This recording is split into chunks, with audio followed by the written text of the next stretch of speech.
দুই-তিন দিন ধরে বেশ উদ্বেগজনক একটি সংবাদ সামাজিক যোগাযোগ মাধ্যমে বেশ ছড়িয়ে বেড়াচ্ছে। বেশ কিছু অনলাইন প্ল্যাটফর্মে এটি নিয়ে টক শো অনুষ্ঠিত হয়েছে।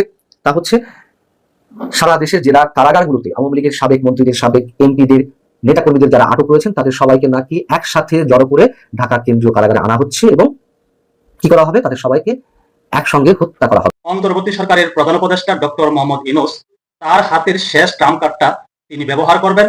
আগামী কয়েকদিনের মধ্যে আমাদের অন্তর্বর্তী সরকারের প্রধান উপদেষ্টা ডক্টর মোহাম্মদ ইউনূস নির্বাচনের তারিখ ঘোষণা করবেন। শেখ হাসিনা 4 দশকের উপরে আওয়ামী লীগের নেতৃত্বে আছেন।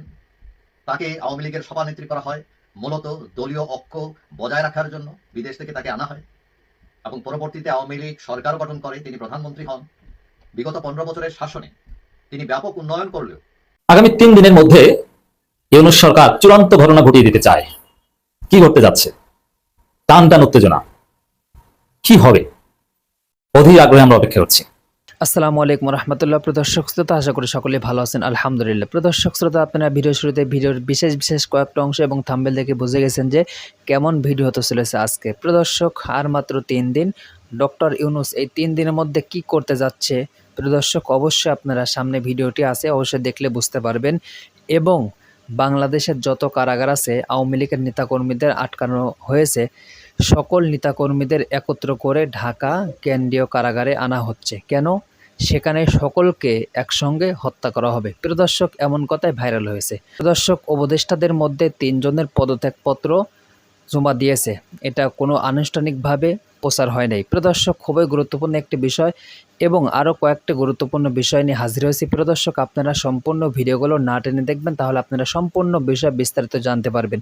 চলুন আর কথা না বাড়িয়ে একটি লাইক দিয়ে আমরা সকল বিশ্লেষকের বিশ্লেষণ শুনে আসি। গত 2-3 দিন ধরে বেশ উদ্বেগজনক একটি সংবাদ সামাজিক যোগাযোগ মাধ্যমে বেশ ছড়িয়ে বেড়াচ্ছে। বেশ কিছু অনলাইন প্ল্যাটফর্মে এটি নিয়ে টক শো অনুষ্ঠিত হয়েছে। তা হচ্ছে সারা দেশের জেলা কারাগারগুলোতে আওয়ামী লীগের সাবেক মন্ত্রীদের, সাবেক এমপিদের, নেতাকর্মীদের যারা আটক রয়েছেন তাদের সবাইকে নাকি একসাথে জড়ো করে ঢাকা কেন্দ্রীয় কারাগারে আনা হচ্ছে এবং কি করা হবে, তাদের সবাইকে একসঙ্গে হত্যা করা হবে। বিষয়গুলো অনেকের কাছে গুজব মনে হতে পারে, অনেকের কাছে সত্য মনে হতে পারে। আসলে কি হতে যাচ্ছে, কি হচ্ছে, এটুকু বলে রাখি যে এই ধরনের কোনো তথ্য এখনো পর্যন্ত বাংলাদেশের ট্র্যাডিশনাল কোনো মিডিয়াতে কোনো ধরনের কোনো খবর এ নিয়ে হয়নি। যদিও আমাদের ট্র্যাডিশনাল মিডিয়াগুলোতে অনেক খবরই হত্যা হয়, অনেক খবরই আড়ালে পড়ে থাকে, সব খবর উঠে আসে না, যার কারণে মানুষ সামাজিক যোগাযোগ মাধ্যমের প্রতি অতিমাত্রায় নির্ভরশীল হয়ে পড়ে। যদিও কখনো কখনো সেগুলো অনেক বেশি গুজবের হলেও মানুষ বিশ্বাস করতে শুরু করে। এখন এই খবরটি ভারতের কোনো গণমাধ্যমে এসেছে এবং ভারতের কোনো গণমাধ্যমে আওয়ামী লীগের নেতারা বক্তব্য দিচ্ছেন এই বিষয়টিকে কেন্দ্র করে। আওয়ামী লীগের যুগ্ম সাধারণ সম্পাদক যেমন বাহাউদ্দিন নাসিম, তিনি বলছেন, দলীয় সূত্রে আমরাও এই খবর পেয়েছি, সরকারের উদ্দেশ্য নিয়ে আমরা উৎকণ্ঠার মধ্যে রয়েছি। গত 5 আগস্টের পর থেকে বাংলাদেশে এখনো পর্যন্ত আওয়ামী লীগের প্রায় 30 জন নেতাকর্মী খুন হয়েছেন, তাদের নিপীড়ন অত্যাচার করে খুন করা হয়। এর আগে গাজীপুরের কেন্দ্রীয় কারাগারেও জেল হত্যার চেষ্টা হয়েছিল, সেই পরিকল্পনা ফাঁস হয়ে যাওয়ায় হত্যা করা সম্ভব হয়নি। তিনি বলছেন, বাংলাদেশে গত বছরের 5 আগস্টের পর বাংলাদেশে যত অঘটন হত্যাকাণ্ড ঘটেছে তা ডক্টর মোহাম্মদ ইউনূস সরকারের প্রত্যক্ষ মদদে হয়েছে। সরকার সরাসরি খুন খারাপিতে যুক্ত রয়েছে, হতেই পারে, তার এই অভিযোগ থাকতেই পারে। কিন্তু প্রকৃত পক্ষে আসলে কি হচ্ছে? প্রথম প্রশ্ন হচ্ছে যে আসলেই দেশের বিভিন্ন জেলা কারাগারে থাকা আওয়ামী লীগের এই নেতাকর্মীদের একসাথে জড়ো করা হচ্ছে কিনা এবং ঢাকা কেন্দ্রীয় কারাগারে আনা হচ্ছে কিনা, সেটি যদি হয়ে থাকে অস্বাভাবিক কিছু নয়। কেন অস্বাভাবিক কিছু নয়? তার কারণ আমরা জানি যে দেশের জেলা কারাগারগুলো যথেষ্ট অরক্ষিত। সামনে যে 5 আগস্ট আওয়ামী সরকার পতনের দিবস এবং অভ্যুত্থানের 1 বছর পূর্তি হতে যাচ্ছে, এই 5 আগস্ট কেন্দ্র করে সরকারের একটি সাজ রব রয়েছে, নানান আয়োজনের দিনটি উদযাপন করবে। এটি যেমন সরকার উদযাপন করে, পাশাপাশি কথাও আমরা জানি সরকারের মধ্যে একটি চাপা আতঙ্ক কাজ করছে। অনেকেই তেমনটি মনে করেন। কেন? নানান ধরনের গুঞ্জন বলি, গুজব বলি, সত্যতার কিছু লেশমাত্র থাকতেও পারে, জানি না। এরকম কথা শোনা যাচ্ছে যে 5 আগস্টকে কেন্দ্র করে আওয়ামী লীগ বিশাল কোনো কিছু পরিকল্পনা করছে। এমনও অনেকে বলছেন যে 5 আগস্টের আগেই ডক্টর মোহাম্মদ ইউনূস সরকারের পতন ঘটে যেতে পারে, আওয়ামী লীগ এমন কোনো ধরনের অ্যাকশনে যেতে পারে। যদিও তার কোনো নমুনা আমরা এর মধ্যে এখনো পর্যন্ত দেখিনি। এর মধ্যে হরতালের কর্মসূচিও দেওয়া হয়েছিল, তার কোনো প্রতিক্রিয়া আমরা সেই হরতালগুলোতে দেখিনি। তবে শোনা যাচ্ছে যে কোনো সময় যে কোনো কিছু ঘটে যেতে পারে, রাজনীতি সেই বলে কিছু নেই, এটিও আমি বিশ্বাস করি। এখন 2024-এর 5 আগস্টের আগে বা ওই দিনও দেশে কোনো কোনো কারাগার ভেঙে জঙ্গিবাদের সঙ্গে সংশ্লিষ্ট অভিযোগে আটক অনেকেই যেমন বেরিয়ে এসেছে, তারা কারাগার ভেঙে বেরিয়ে এসে আবার জঙ্গিবাদের তৎপরতায় মেতে উঠেছে, এই কথাও তো সত্য। তো সেই দৃষ্টান্ত তো সরকারের সামনে রয়েছে। আবার আওয়ামী লীগের যে আতঙ্কটা তাদের রয়েছে, সব মিলিয়ে সরকার একটু বেশি সিকিউরিটি অবস্থায় থাকতে চাচ্ছে, সারা দেশের কারাগারগুলো থেকে আওয়ামী লীগের নেতাকর্মীদের এনে হাইলি সিকিউরিটি অবস্থা তারা রাখতে চাচ্ছে। আবার 16ই জুলাই গোপালগঞ্জে যে রণক্ষেত্র সৃষ্টি হলো, তার এক পর্যায়ে আমরা দেখলাম যে কারাগারে একটি গ্রুপ হামলা চালালো এবং সরকারের ভাষ্য অনুযায়ী গোপালগঞ্জ জেলা কারাগারে আওয়ামী লীগের যে নেতাকর্মীরা আটক রয়েছেন তাদেরকে ছিনিয়ে নিতেই এই ঘটনা ঘটানো হয়েছিল। তো যদি সত্যি হয়ে থাকে তাহলে সরকার নিশ্চয়ই সেই আতঙ্কের জায়গা থেকে এই ব্যবস্থাটি করতে পারে। এবং কাশীপুর কারাগার বা কেরানীগঞ্জের কেন্দ্রীয় কারাগার, এগুলো তো আমরা দেখেছি বিভিন্ন সময় বিভিন্ন খুব হাই প্রোফাইল বন্দীদের রাখা হয়, সেটি সেই জায়গা থেকে এমন একটি ব্যবস্থা নেওয়া হতে পারে। কিন্তু যে বিষয়টি ভয়ঙ্কর আকারে আমাদের সামনে আসছে, পাশাপাশি যে তথ্যটি যে সবাইকে হত্যা করা হতে পারে, এটি আমার মনে হয় একটু বেশি গুজব হয়ে যাচ্ছে। এই সময় এসে এটি সরকারের করার কথা নয়, যদিও সরকার এমন অনেক কিছু করে ফেলছে যা আমাদের ধারণার বাইরে, তারপরে এটি বোধহয় সম্ভব না। তারপরে একটা বিচার প্রক্রিয়া তো শুরু হয়েছে, সেটি প্রহসনের বিচার প্রক্রিয়া হোক কিংবা প্রকৃতপক্ষের বিচার প্রক্রিয়া হোক, তা নিয়ে যতই বিতর্ক হোক না কেন, হচ্ছে তো। আর তাদেরকে হত্যা করে কি এমন অ্যাচিভ করবে সরকার? সেখানে তো মানে আমির হোসেন আমু কিংবা শাহজাহান খান, আনিসুল হক সালমান এফ রহমানের মতন হাই প্রোফাইল কিছু বন্দী রয়েছে, জুনাদ আহমেদ পলকের মতো মানুষরা রয়েছেন, কিন্তু তাদেরকে হত্যা করে আওয়ামী লীগ নেতৃত্ব শুরু করা যাবে এটি তো মনে করার কোনো কারণ নেই। যেমন অনেকে এর প্রসঙ্গে আবার 1975 তেসরা নভেম্বরে জেল হত্যাকাণ্ড বা জাতীয় চার নেতাকে হত্যাকাণ্ডের বিষয়টি সামনে নিয়ে আসছে। তো জাতীয় চার নেতার হত্যাকাণ্ড বা জাতীয় চার নেতার যে গুরুত্ব তখন ছিল, এখন এই অবস্থায় যারা হাই প্রোফাইল বন্দী রয়েছেন, এরকম 200 মানুষকে একসাথে করলেও তো জাতীয় চার নেতার সমমর্যাদা হবে না নিঃসন্দেহে। অতএব আমার মনে হয় এটি গুজবই, এটির কোনো সত্যতা আছে বলে আমার মনে হয় না। তবে সরকার একটা চাপের মধ্যে আছে, ভয়ের মধ্যে আছে, সেই জায়গা থেকে সবার সিকিউরিটিটা একটু আরো কড়াকড়ি করতে পারে। এই জায়গা থেকে এমন কিছু ঘটনা ঘটলে ঘটতেও পারে, সেটি অস্বাভাবিক নয়। আগামী 3 দিনের মধ্যে ইউনূস সরকার চূড়ান্ত ঘটনা ঘটিয়ে দিতে চায়। কি ঘটতে যাচ্ছে? টান টান উত্তেজনা, কি হবে? অধীর আগ্রহে আমরা অপেক্ষা করছি।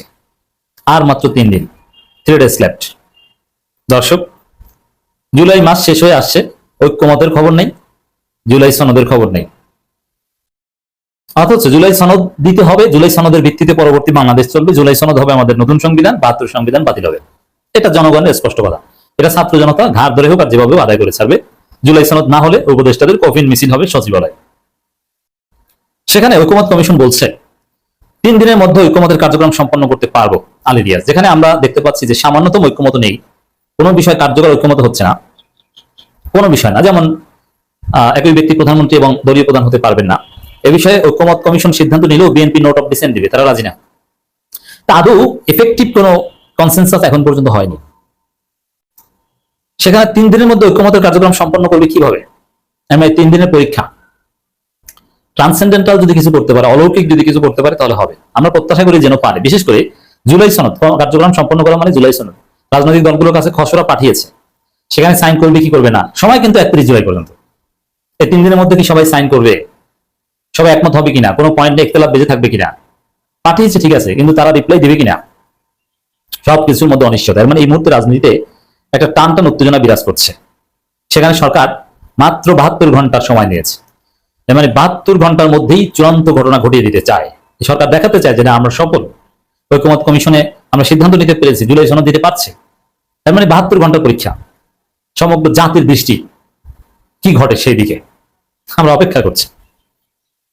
আগামী 3 দিনের মধ্যে অনেকগুলো কাজ সম্পাদন করে ঐক্যমতের প্রক্রিয়া সম্পন্ন করার আশাবাদ ব্যক্ত করেছেন জাতীয় ঐক্যমত কমিশন সহযোগী অধ্যাপক আলী রিয়াজ। মানে এখানে প্রফেসর ইউনূসের রিপ্রেজেন্টেটিভ, ইউনূসের কথাই তিনি যা করার করেন। এখানে দর্শক কি ঘটবে, আলী রিয়াজরা কি করবেন, মেয়াদও শেষ, এখানে আশাবাদী হওয়ার জায়গা খুব কম। দেখি কি হয়, আমরা দেখি আরো কি ইঙ্গিত দিয়েছেন। 19তম দিনের বৈঠকের শুরুতে তিনি আশাবাদ ব্যক্ত করেন, অথচ এই আশাবাদের তেমন কোনো ভিত্তি আমরা দেখি না। আলী রিয়াজ বলেন, আজ থেকে আগামী 3 দিনের মধ্যে আমি আশা করছি অনেকগুলো কাজ সম্পাদন করে আমরা প্রক্রিয়াটি সম্পন্ন করতে পারবো বা চূড়ান্ত উপনীত হতে পারবো। মানে যা করো এই 3 দিনে, এই 3 দিন না হলে ঐক্যমত কমিশন অফিসে এগুলোর প্রতি আর কোনো আস্থা বা জনগণ এগুলোর দিকে তাকাবেই না, যেহেতু অলরেডি আশা ফুরিয়ে গেছে। যেমন ভিপি নূর কিছুদিন আগে বলেছেন কেয়ামত পর্যন্ত এভাবে আলোচনা চললে ঐক্যমত হবে না। আখতার বলেছেন এনসিপির যে আমরা কোনো কুল কিনারা দেখছি না। তাতে at the end of the day আসলে তেমন আশাবাদী হওয়ার সুযোগ নেই। আলী রিয়াজ বলেন, আজ থেকে আগামী 3 দিনের মধ্যে তিনি আশা করছেন। আমরা রাজনৈতিক দলগুলো অব্যাহতভাবে সহযোগিতা করছেন, আমরা সবাই মিলে চেষ্টা করছি, সেই চেষ্টার অবশ্যই সফলতা আসবে, এই বিশ্বাস এবং আস্থা আমাদের রাখা দরকার। এগুলো ইউটিউবিয়ান কথা। রাজনৈতিক দলগুলো কোথায় কোথায় সহযোগিতা করছে? বিএনপি বিরোধিতা করছে, জুলাই সনদ বিএনপি ঠেকিয়ে দিতে চায়। এই যে একটা সিদ্ধান্তের কথা আসছে কনক্রিটলি মোটামুটি জোরালোভাবে, যে একই ব্যক্তি দলীয় প্রধান এবং সরকার প্রধান হতে পারবে না, বিএনপি এটা এখনো রাজি না। তারা বলছে আমরা নোট অফ ডিসেন্ট দেবো। আপনি নোট অফ ডিসেন্ট দিয়ে কি জুলাই সনদ সাইন করবেন? কিসের কিসের ঐক্যমত হবে? তো এগুলো যদি ডিক্লার একটা নামকাওয়াস্ত করে ও জুলাই সনদ, সেটা গ্রহণযোগ্য না হওয়ার সম্ভাবনা বেশি। নানান পক্ষ থেকে আপত্তি আসতে পারে, তার যথেষ্ট সম্ভাবনা রয়েছে। তিনি বলেন, আমরা খসড়া নিয়ে এখনো কোনো আলোচনা করব না। যদি বড় ধরনের কোনো মৌলিক আপত্তি ওঠে তাহলে আমরা সেটা ফ্লোরে আনবো, না হলে আনবো না। মৌলিক আপত্তি আসবে মাস্ট। জুলাই সনদের বিষয়ে আমি বলে দিচ্ছি, বিএনপির মৌলিক আপত্তি আসবে। বিএনপি বলবে এই জুলাই সনদ বাস্তবায়ন হলে নির্বাচন বিলম্বিত হবে, গণতান্ত্রিক প্রক্রিয়া ব্যাহত হবে, এই কথা বিএনপি বলবে। বিএনপি আরো বলবে সাংবিধানিক ধারাবাহিকতা বজায় থাকবে। এই জুলাই সনদ 71 মুক্তিযুদ্ধকে খাটো করা হয়েছে, 24কে অতিরঞ্জিত ভাবে উঠানো হয়েছে। বিএনপি আরো বলবে যে একটা বিশেষ দল 2টা দলকে সুবিধা দেওয়ার জন্য এই জুলাই সনদ, এনসিপি জামাতকে সুবিধা দেওয়ার জন্য নানান পয়েন্টে আপত্তি তুলে ভারতের কথায় বিএনপি ঝামেলা সৃষ্টি করবে। আপনি পারবেন না, ঘোষণা করলেও সেটা টেকসই হবে না। তার মানে আমাদের চূড়ান্ত যে স্বপ্ন সেটা আদায় করতে হলে আরেকটা বিপ্লব লাগবে রাজপথে। সেটা শুরু হতে পারে চুপ্পুকে সরিয়ে দেওয়ার মধ্য দিয়ে। আলাদাভাবে যদি আপনারা কোনো মতামত দেন, সেগুলো সংযোজন করেই চূড়ান্ত সনদ হবে। সেখানে পটভূমি থাকবে, প্রক্রিয়া থাকবে এবং কমিটমেন্টের জায়গাগুলো থাকবে। কিন্তু এখন প্রাথমিক পর্যায়ে সেগুলোর ব্যাপারে ঐক্যমত হয়েছে, সেগুলোর তালিকা এখনই দেওয়া হচ্ছে না। এবার জুলাই সনদ দিলেও আংশিক একটা ঝুলন্ত সনদ দিতে পারে, যেটা আরেক মূল্য হবে যে এইগুলোর মাধ্যমে আমরা এটা বাস্তবায়ন করবো। মানে জাস্ট দিবে, কিন্তু বাস্তবায়ন সেটার জন্য আবার দীর্ঘ প্রক্রিয়ায় আমাদেরকে আটকে রাখবে। মানে জুলাই সনদ নিয়ে আরেক প্রতারণার ইঙ্গিত পাচ্ছি আমরা, আমাদেরকে প্রতারিত করবে, আমাদেরকে ভুল ভুল বুঝাবে। আলোচ্য বিষয়গুলোর মধ্যে একটি আলোচিত বিষয় উল্লেখ করে তিনি বলেন, আরেকটি অনালোচিত বিষয় উল্লেখ করে তিনি বলেন, নাগরিকদের মৌলিক অধিকার সম্প্রসারণ বিষয়ক প্রস্তাবটি আলোচিত ছিল। সংবিধান সংস্কার কমিশনের পক্ষ থেকে প্রস্তাব করা হয়েছিল যে সংবিধানের 2য় ভাগে এবং 3য় ভাগে বর্ণিত যে অধিকারগুলোর বিষয়ে বলা হয়েছে সেগুলো একটি অধ্যায় সন্নিবেশিত করে বিল অফ রাইটস এর মতো করে উপস্থাপন করা। সে বিষয়ে তারা সুস্পষ্টভাবে কিছু পরামর্শ এবং সুপারিশ দিয়েছে, কিন্তু প্রাথমিক পর্যায়ে আলোচনা দেখা গেছে অধিকাংশ রাজনৈতিক দল এ ব্যাপারে একমত হতে পারেনি। রাজনৈতিক দলগুলো নাগরিকদের মৌলিক অধিকার সম্প্রসারণের ব্যাপারে একমত, কিন্তু কিভাবে সম্প্রসারণ করা হবে সেটা নিয়ে আলোচনা হবে। তো এখানে বিএনপি বলবে যে কিভাবে এই সম্প্রসারণ করা হবে, পার্লামেন্টে আমরা করব, আমরা ভোটে জিতবো।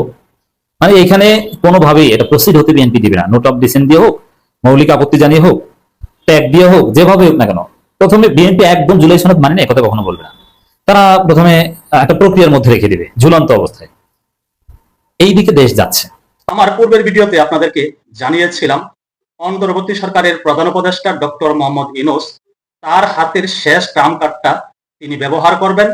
আগামী কয়েকদিনের মধ্যে আমাদের অন্তর্বর্তী সরকারের প্রধান উপদেষ্টা ডক্টর মোহাম্মদ ইউনূস নির্বাচনের তারিখ ঘোষণা করবেন।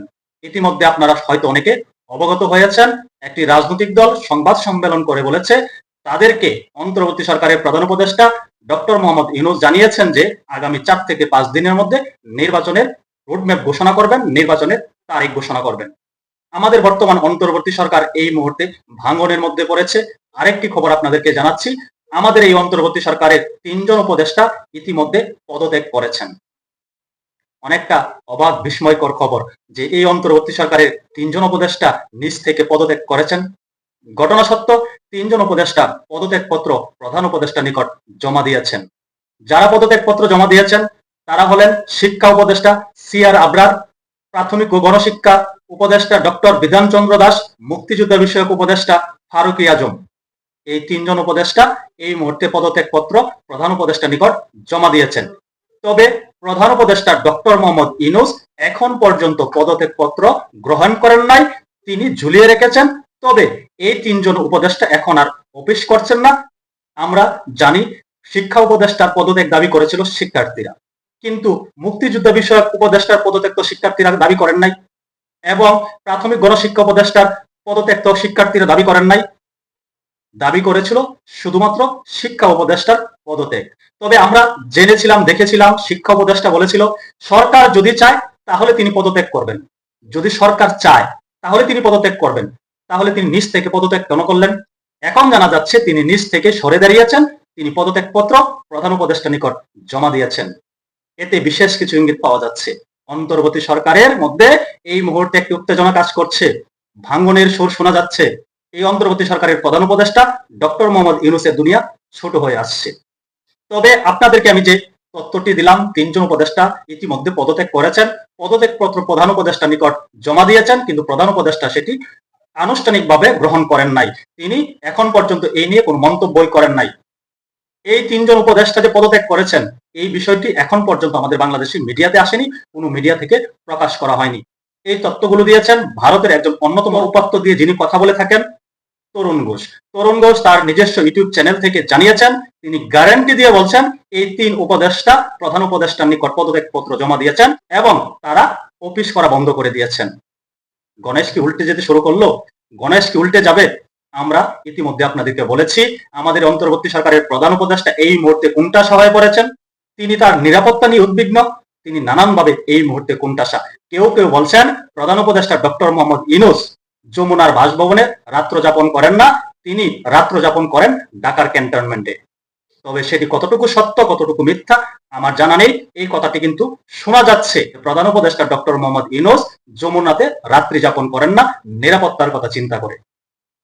একজন প্রধান উপদেষ্টা তিনি যদি নিরাপত্তাহীন হয়ে পড়েন, তাহলে বোঝাই তো যাচ্ছে পরিস্থিতি কোন দিকে যাচ্ছে। যিনি নিজের নিরাপত্তা নিয়ে উদ্বিগ্ন থাকেন, তিনি রাষ্ট্র কিভাবে চালাবেন, রাষ্ট্র কিভাবে তিনি পরিচালিত করবেন, বা তিনি কিভাবে বা নির্বাচন দেবেন? বলা হচ্ছে, শোনা যাচ্ছে আগামী 4 থেকে 5 দিনের মধ্যেই প্রধান উপদেষ্টা ডক্টর মোহাম্মদ ইউনূস নির্বাচনের তারিখ ঘোষণা করবেন। যিনি নিজের নিরাপত্তা নিয়ে উদ্বিগ্ন, তিনি কিভাবে একটা নির্বাচনের ব্যবস্থা করবেন? আর সেই নির্বাচনটা কেমন হবে? যার নিজের নিরাপত্তা নাই, নিজের নিরাপত্তা নিয়ে উদ্বিগ্ন, তিনি নির্বাচনটা দিবেন কিভাবে?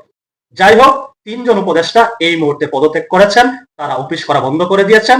এই কথাগুলো 100% নিশ্চিতভাবে বলছেন ভারতের একজন রাজনৈতিক বিশ্লেষক তরুণ ঘোষ। প্রদর্শক শ্রোতা, আপনারা একে একে সকল বিশ্লেষকের বিশ্লেষণ শুনলেন। অবশ্যই আপনারা বুঝতে পারছেন আসলে কতটা গুরুত্বপূর্ণ নিউজ ছিল। প্রদর্শক শ্রোতা, যেহেতু আপনারা সম্পূর্ণ ভিডিও দেখেছেন, এখানে আর কথা বলার কোনো প্রয়োজন নাই। এবার আপনাদেরকে মূল্যবান মতামত অবশ্যই কমেন্টে জানিয়ে দিবেন। আরও এইরকম নিত্য নতুন আপডেট নিউজ পেতে আমাদের এই চ্যানেলটি সাবস্ক্রাইব করে পাশে থাকবেন। ধন্যবাদ।